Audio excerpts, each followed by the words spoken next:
Uh, Hello and welcome to this new podcast. Um, I have with me a friend who is into event planning and gifting as well.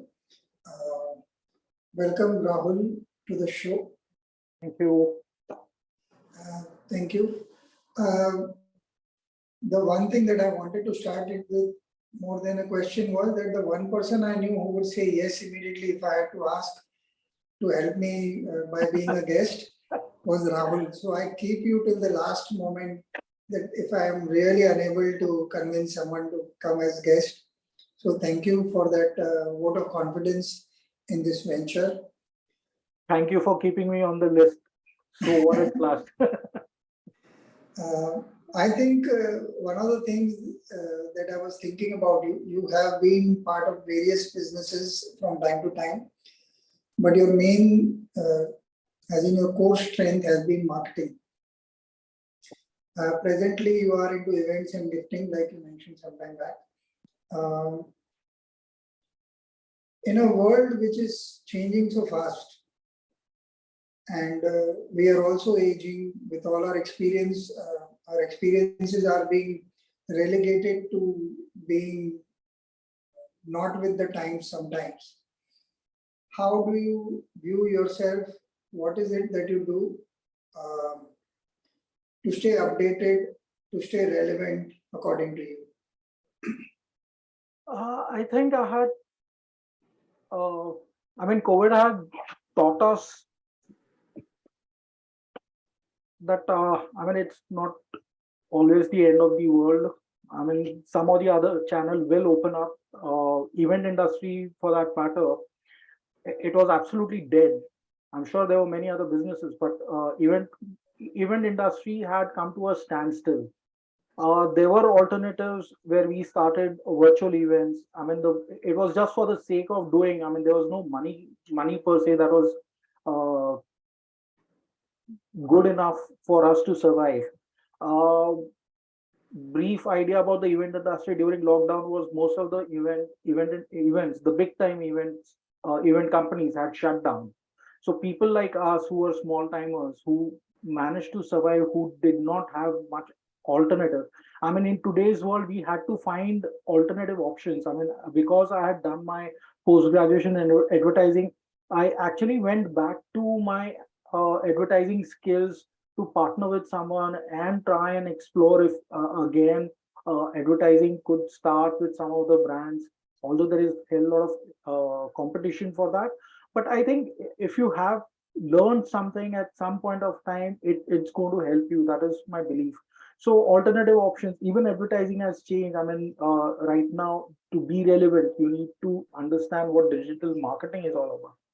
So yeah, every day is a new day. Every day you learn something new and keep yourself relevant by exploring whatever small that you must have learned in your past. I think this is a time that to explore. If one road is hitting a dead end, I think you need to look for another option.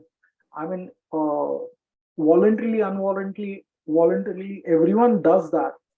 I'm sure no one is going to sit at a dead end. Everyone will find an alternative option, and I think that is how you need to figure out options right now. So yeah, event industry not doing well, you fall back on advertising, fall back on digital advertising. Right now, I'm also considering gifting as a stream where could generate revenue for me. So yeah, keep trying. I always believe you need to keep trying. It's not everything is going to work for you. Okay. This is very interesting because I want to ask you a question about skill sets. When I joined the big agency circuit, one of the things that I realized was there were two kind of people. One who were good at their jobs, the other were a little bureaucratic in nature and they kept working, and you've been around, you would have known, uh, passing the buck or Yeah. doing work. Uh, Nothing against them, that is also a talent I realized over a period of time. But one thing that came to me was they were sometimes it was unfair that they were fairly successful while really good people were not given chances.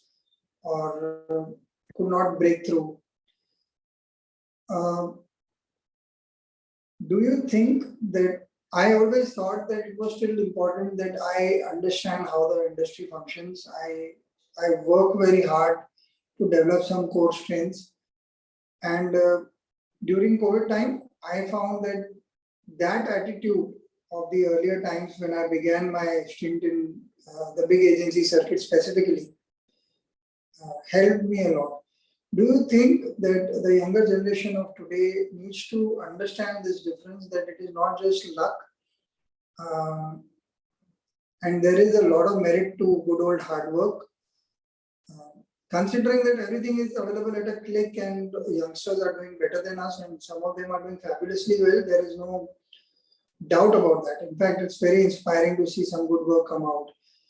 But my question to you is, not all of them will succeed all the time. So you need to put in the hard yards to get something out of it. What do you have to say about that?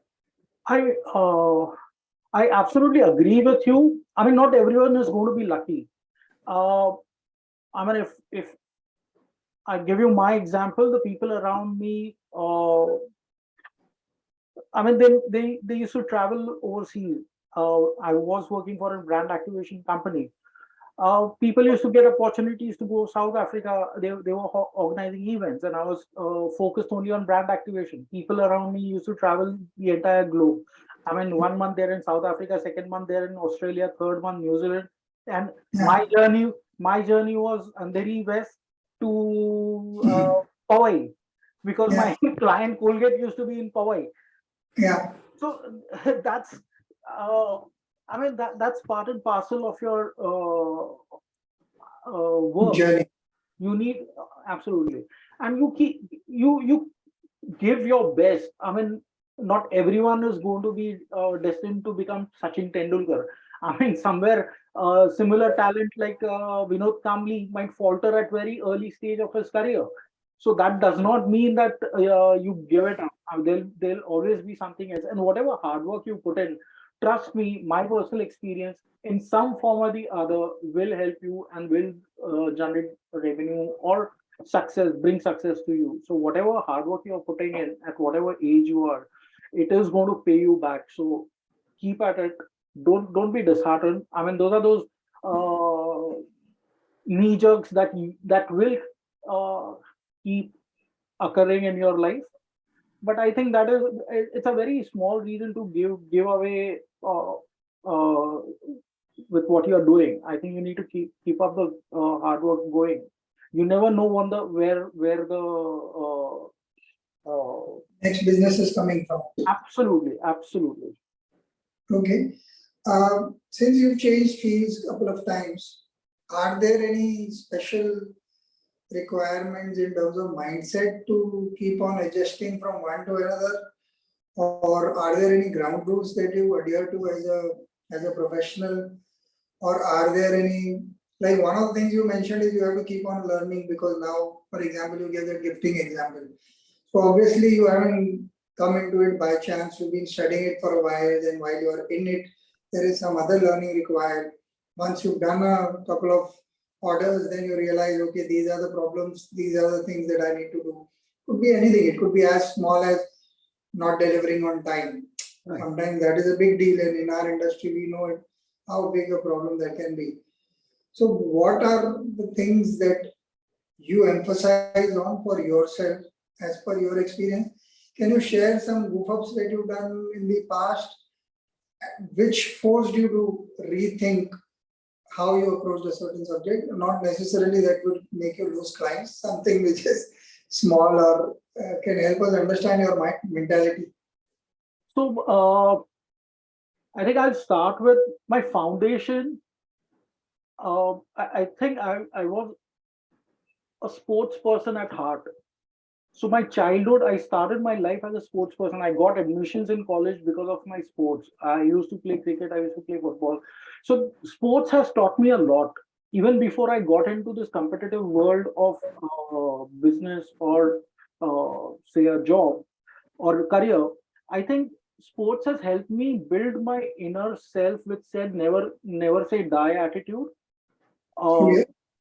So that is something that has helped me big time in my life. I mean, I'll always encourage anyone and everyone that I think you need to have I mean, if you have your kids, I think you need to put them in one sport or the other where that competitiveness, that hard to lose or hard to fight, whichever way you take it, I think that is very important in a person's life.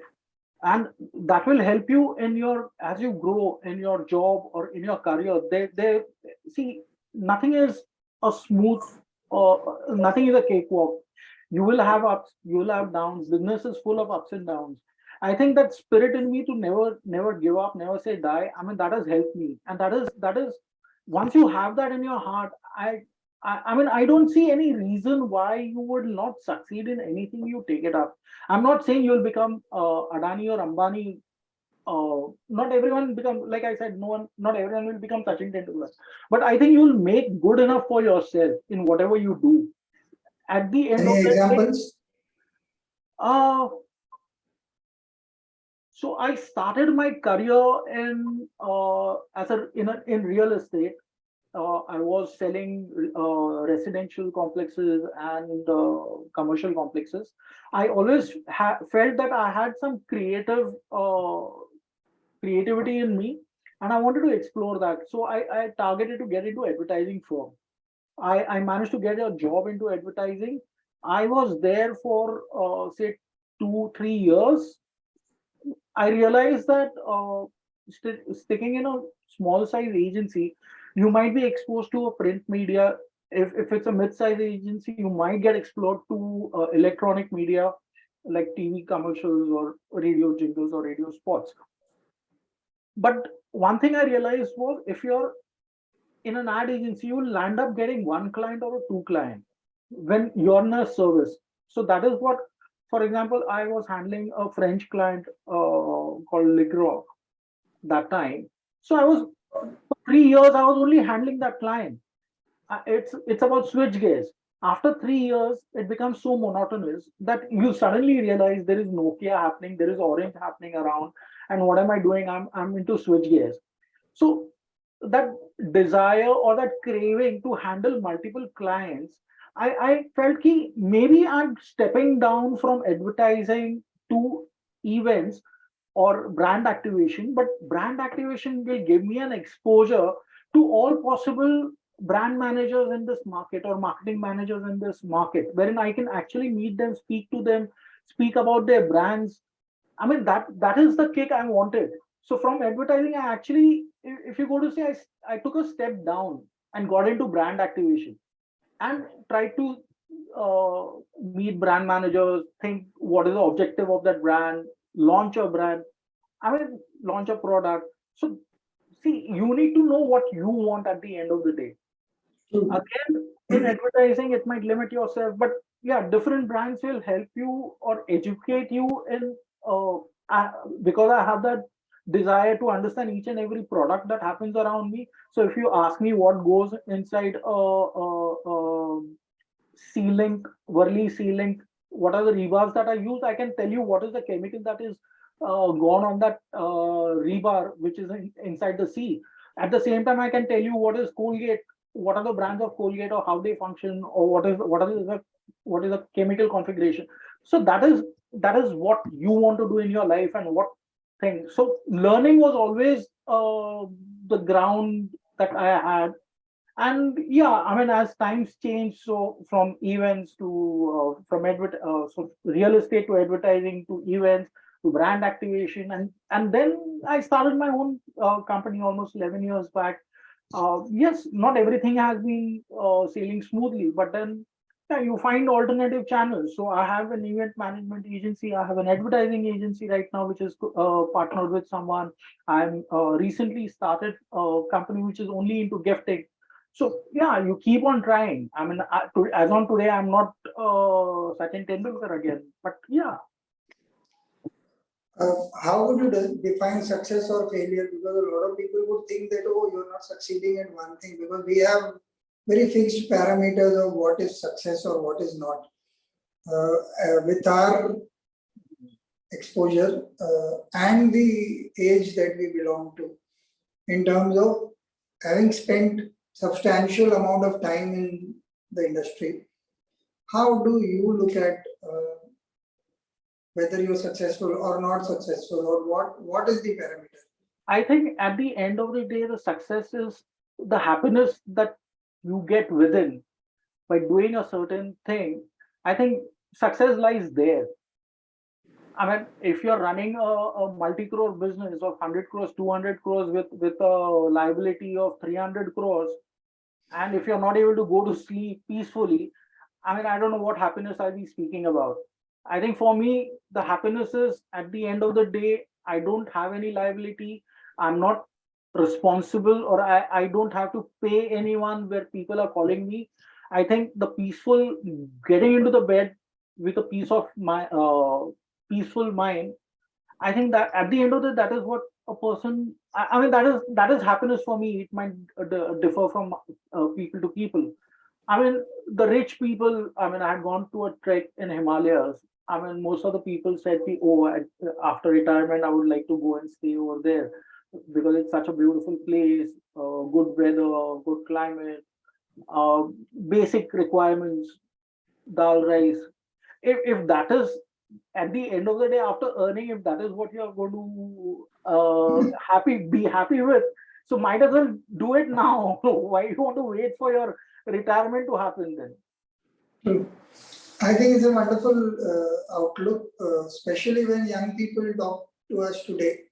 Uh, by young, I mean the people who entered the industry and they are doing well for themselves.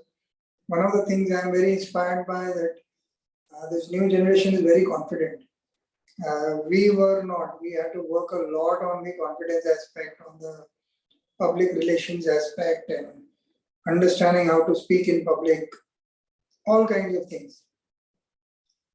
Uh, how or what did you really do to ensure that you can speak with actual worth being given to whoever you are talking to professionals? Is there a ground loop there as well where you are working on something and you want to? Because a lot of time in our profession, words are very loosely spoken. Everybody promises the moon, and you realize while the delivery is happening, whether on as something as simple as a digital ad or some delivery of some where execution was important. And I've realized that there are a lot of gaps, especially at least uh, in the middle and the lower middle uh, clients. How do you look at that, and what is it that one should do, um, or rather, what have you done to ensure that whatever you promise, you deliver? I think the thumb rule for me is when I'm dealing with the clients, I think I would commit only 80% of it and try to deliver 90 to 100%. I never committed, gave a picture of delivering 100% Okay. and then under delivering. So simple as was 80% is something that I would present, and I would definitely do 85 to 90%, if not 100%. But don't have that commit something and under deliver it. I think that is the worst mistake that anyone would do. So be cautious about it and consciously present something that is 80-90% and keep those 5-10% buffer that you would deliver that extra to them. I think that is how you'll always keep your clients happy. I mean, that is something that has worked for me. Okay. Events, whatever work I have done with events, are quite notorious because everything that can go wrong keeps going wrong all the time. Not necessarily because the work done is being substandard in any way. Sometimes everyone may put their best efforts, but timelines are tricky.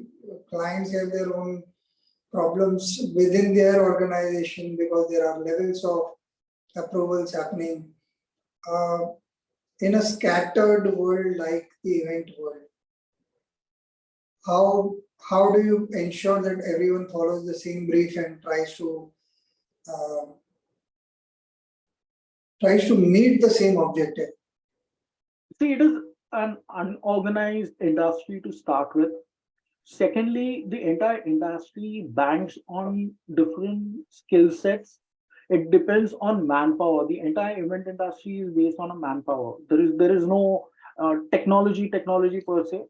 I mean, you people use technology like LED screens and all, which is fine. But at the end of the day, it is manpower driven, and every manpower has its advantages and disadvantages. It brings its skill sets. Now, very important is how you plan it. Even important is what is your backup. I think the root or secret of success is you need to have your backups ready. So if someone is faltering, you need to know that who's the alternative person who can fill in that space. So if it's a LED screen supplier and his screens are faltering, you need to understand who's going to be your backup over there, be it your photographer.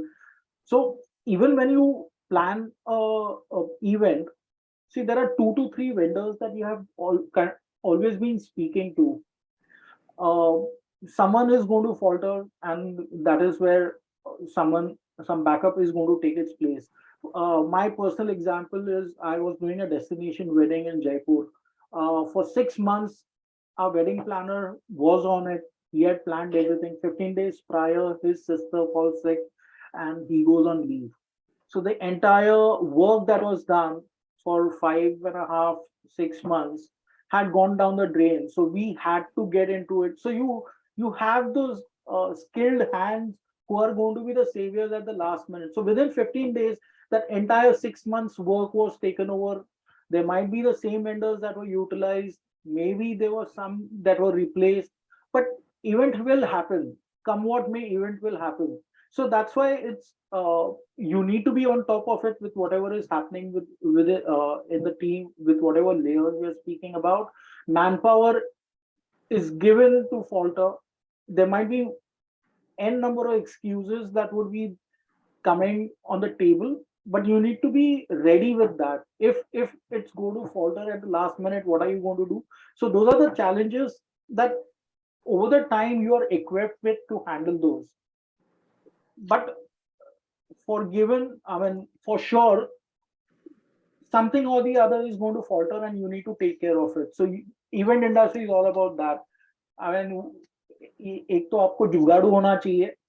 I mean, that needs to be there in your blood. Yeah, And no getting out of that. yeah. So any event, there will be flaws, there will be learning, but yeah, you need to be ready with it. At the end of the day, client shouldn't even know about it. If your client is good enough, you can be transparent and you can have that understanding if your client is good. But not always you're going to be having that kind of a client. So you need to be smart enough to tackle those things. But event will never. I mean, the show will go on. Is how it is said. Show will always happen. So always be ready for your backup plan. And I mean, I in my entire career, I haven't uh, come across an event that has not happened. It has happened. There might be some things might have gone wrong. I mean, uh, a simple example is there was a backdrop in Agra where there were no printers at that point of time, and suddenly there was a skyline at the bottom and skyline on top. Now the skyline on top was not printed because that layer was switched off while it was printing. No one knew about it. We went to Agra, opened the backdrop, and realized, yeah, something is missing. Gone. Okay. So yeah, that time we told the client. I mean, the client was good enough that we could share it with him. Otherwise, I mean, I don't know what would have happened. But हाँ वो cut करके वो लगा लेते थे, खत्म हो गया, वो था ही नहीं. Um, the other thing that I wanted to ask you was, with the advent of increasing technology, do you feel threatened in terms of your workspace? Uh, and all said and done, we've been around. There are a lot of basics that we are aware of.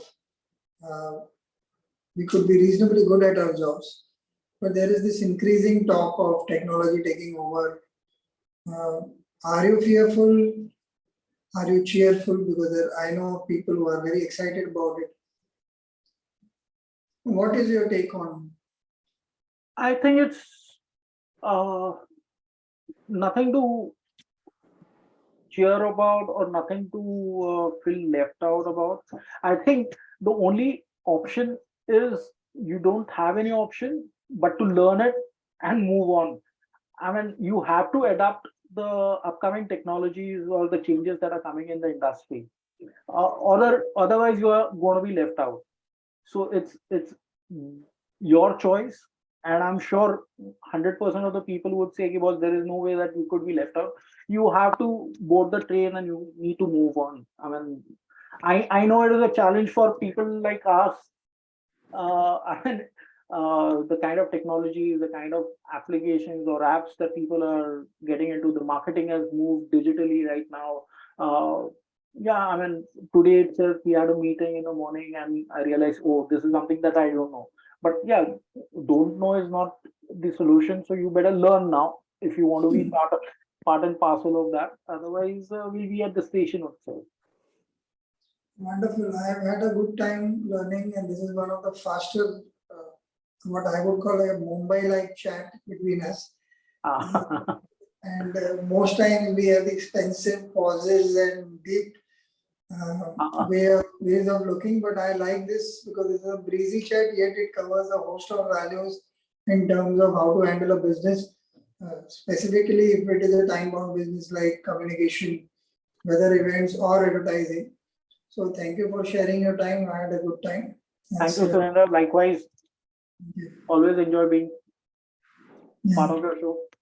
Thank you. Thank you so much. And Bye. keep me last, please. Yeah. Bye. Thanks.